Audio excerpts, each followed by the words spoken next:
சொத்து பிரச்சனையில் தனது கணவரை கொலை செய்த நிலையில் காவல் நிலையத்தில் தற்கொலை என வழக்கை முடிக்க பார்ப்பதாக நெல்லை நொச்சிக்குளம் பகுதியைச் சேர்ந்த பாஸ்கரன் என்பவரது மனைவி ஸ்வேதா குற்றம் சாட்டியுள்ளார்.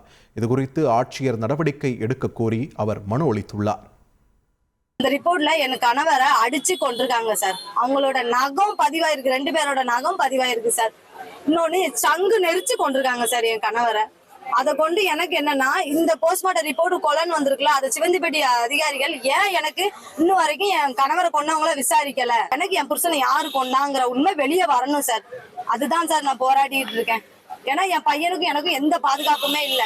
என் பையனுக்கு என்னை பார்க்க யாருமே இல்லை சார். என் பையனும் என்னையும் கொண்டுருவாங்களோன்னு எனக்கு பயமா இருக்கு சார். சிவந்திப்பட்டி போலீஸ் ஸ்டேஷனுக்கு நான் அலைஞ்சுக்கிட்டு தான் இருக்கேன். அங்க போனா என்ன சொல்றாங்கன்னா, சன்னல்ல இருந்து கூட தூக்கு போட முடியும்னு சொல்லி ஒரு லேடி சொல்றாங்க. அப்ப நான் சொன்னேன், தரையில எப்படி தூக்கு போட முடியும், எனக்கு அதில் மட்டும் பதில் சொல்லுங்க, தரையில எப்படி தூக்கு போட முடியும். அவங்க இதை தற்கொலைங்க மாதிரி மாத்தாங்க சார். இது தற்கொலையே கிடையாது, முழுக்க முழுக்க இது கொலை. சந்தேகம் இருக்குங்க.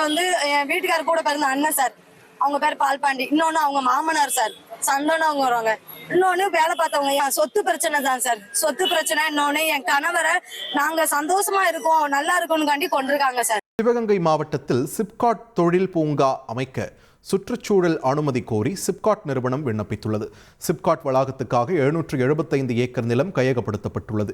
இலுப்பைக்குடி, அரசனூர் கிராமங்களில் 775 ஏக்கரில் இந்த தொழில் பூங்கா அமைய உள்ளது. 342 கோடி ரூபாய் முதலீட்டில் அமைக்கப்பட உள்ள இந்த பூங்கா மூலம் 36,500 பேருக்கு வேலைவாய்ப்பு கிடைக்கும் என்று எதிர்பார்க்கப்படுகிறது.